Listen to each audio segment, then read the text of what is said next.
It's coming up to 20 minutes past 7 Wednesday morning, and an important health story for you now, because imagine having a seizure in public, but instead of people coming to help you, they avoid you because they think you're drunk or maybe even trying to steal from you. Yeah, it's shocking, but it's the reality for people with epilepsy. That's according to new research which looks at how seizures in public are impacting people living with the condition. Yeah, today a charity is launching a campaign to highlight how we should help someone, how we can deal someone who's having a seizure. We'll give you that information. This report from Tim Muffet. In myself, I was feeling very sick, very dizzy, and my breathing then suddenly becomes a bit more shallow, so I'm trying to suck air in. Whilst jogging in this field in East Sussex, Simon knew an epileptic seizure was imminent. My tongue's gone, my eyes are gone, I can't move, and this is where the big seizure happened. So I've lost consciousness, and the next thing I can remember was a dog walker. He didn't know that I was having a seizure. That's a common reaction, as Simon knows all too well. He's had epileptic seizures since he was 7. It's like a volcano. You're waiting to explode. A lot of people don't know how to react. I have gone to the stage of wanting to take my own life. The dog walker who found Simon did call an ambulance. But the charity Epilepsy Action says many with the condition are often dismissed as being drunk or on drugs. In a survey for the charity, others reported being robbed or physically assaulted whilst having a seizure. Electrical activity happens in our brains all the time, as brain cells send messages to each other. An epileptic seizure happens when there's a sudden burst of electrical activity that temporarily disrupts the way the brain works. I don't want to worry you, it's just, I think I'm about to have a seizure.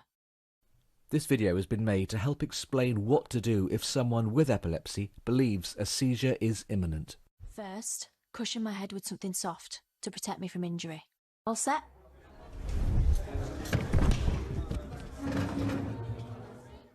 People always just see someone having a seizure and they think, call 999. But I think it's sort of more the bit between having the seizure and then between calling 999 that they don't know what to do and they sort of panic a bit. 17-year-old Morgan lives in Grimsby and also has epilepsy. We've arranged a Zoom call with Simon so experiences can be shared. It took me ages to speak about it. And that was probably my undoing. I think maybe this might be a generational thing because I've never really felt that sort of stigma around growing up with epilepsy. I'm preparing to go off to uni soon. Morgan, make sure you keep that confidence. I do work full time, I carry on with life, and I think you've got a great inner strength there. Has that been useful for you? Really important to have hope, and I'm someone who tries to never let my epilepsy hold me back. And from what Simon has said, he does that too, and I find that really inspirational. I think being younger is a lot more scary. Medication and brain surgery have helped Simon, but it's his family that are his greatest strength. His daughter Evie and mum Debbie are with him today. You're much more positive, aren't you? If epilepsy was better understood, they're convinced the lives of those with the condition would significantly improve. Tim Muffet, BBC News.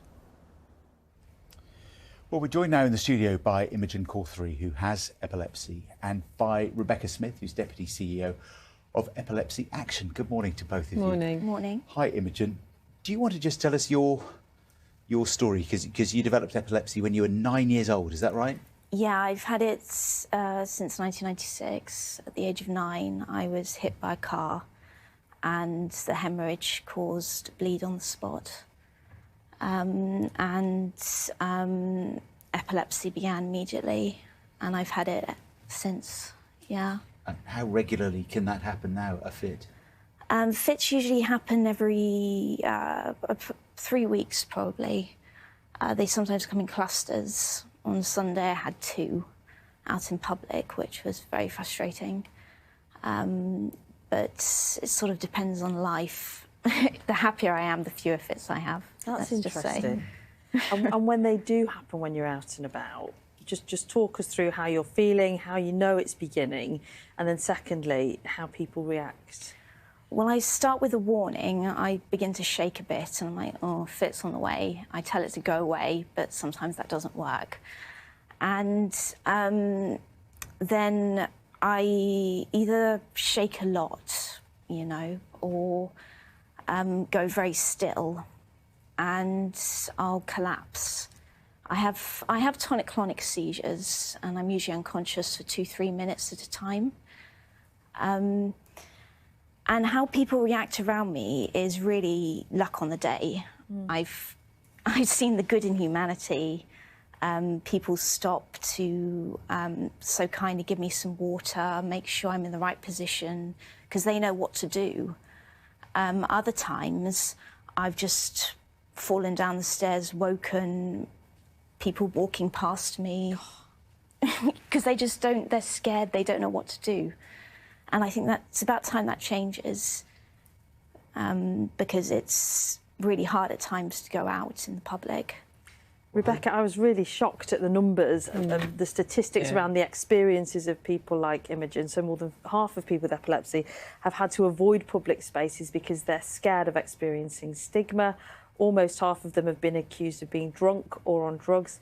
And 90% of people with epilepsy believe that public spaces aren't doing enough. That is so life-limiting. I know. And I mean, even for us, it's still shocking statistics.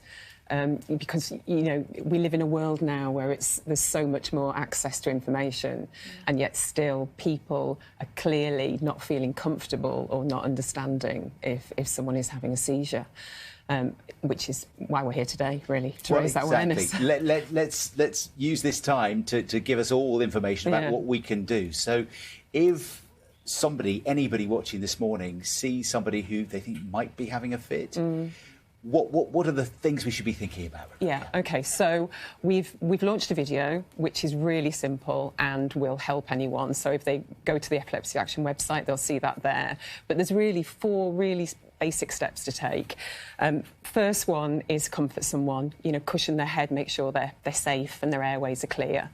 Then the action bit is really around thinking about timing the seizure or being aware of how long it's going on for, because once it becomes longer than 5 minutes, then it could be an issue.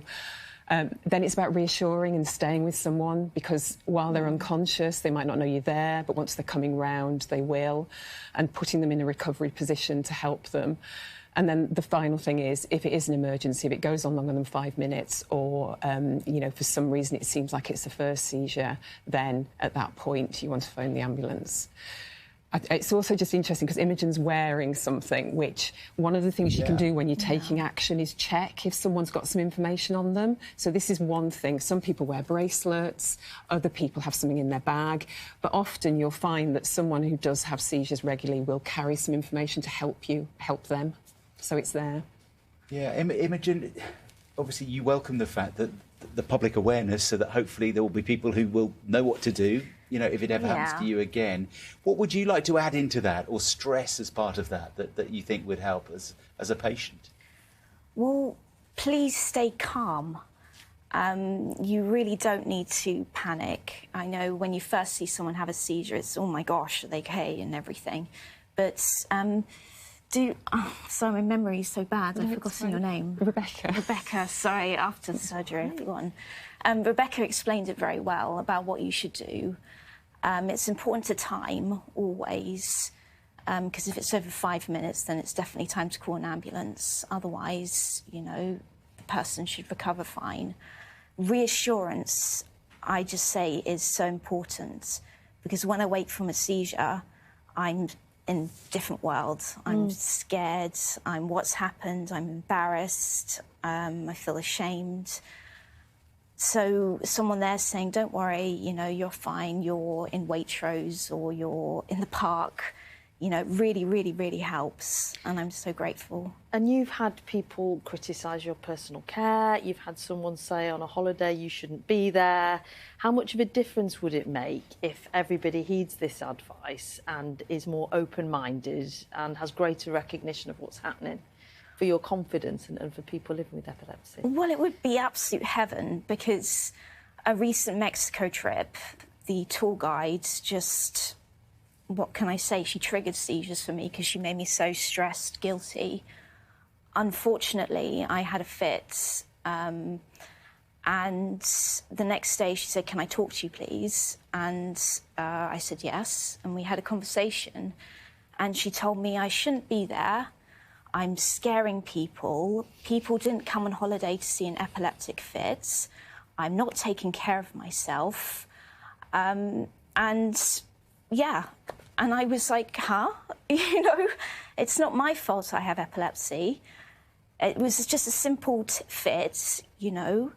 And then she made me so guilty, so stressed. I had another.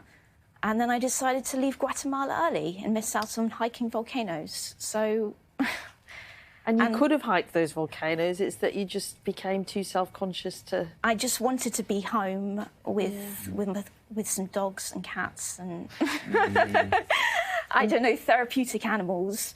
And do normal things like everyone else, isn't it, Imogen? And exactly, and have people who see me as Imogen, not as epilepsy.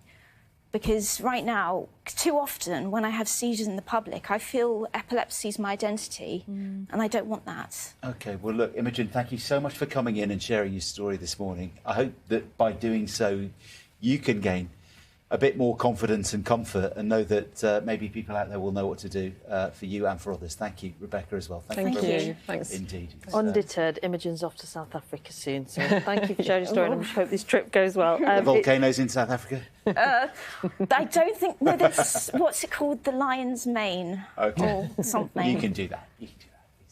Yeah. Enjoy it. Enjoy it. I'm swimming with sharks. I said I don't care about epilepsy. I'm swimming with sharks. You need to talk to Louise Minchin. She's going to be here in a moment talking about fearless women. Careful, you'll end up in a book. Yeah, that's right. It's just gone 7:30 and time to get the news, the travel and the weather where you are this morning. Well done.